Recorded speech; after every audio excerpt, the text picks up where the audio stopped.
Bishop Rubaramera akwasibwa obukuru obu aha mukoro ogukorirwe aha Rushoroza Southern Division omurikabare Municipality.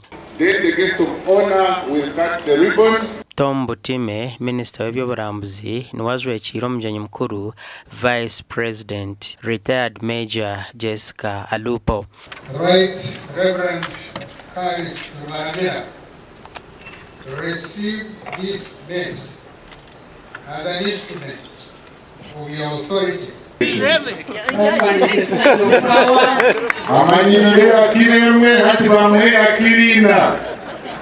wish to remind you that the core mandate of universities is teaching, research, community engagement. I therefore urge you to develop and offer more programs that equip our students with innovative and applicable skills that will enable them to become productive citizens in our development agenda.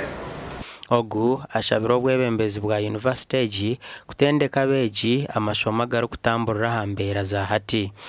By focusing on these areas, the university is not only addressing pressing global challenges, but also unlocking opportunities for innovation and societal transformation.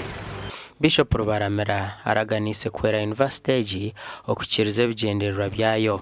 I will protect their aspirations that grow our students here, and we will continue to grow them here, and the future that grow them here. So help me God. Aha mukoro nigwe gumwe Reverend Father Associate Professor Maximaimo Ngabirano ahirwe bwa Vice Chancellor kandi naija kwera Rubaramera omukutungura itendekereri.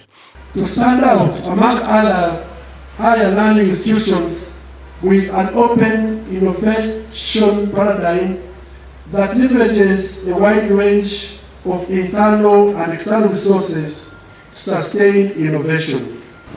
We are indeed celebrating the gift of God to Kabale Diocese and to entire society, which this university will be the center of teaching. Gasha kwa Job na Manyapuli omurikabale.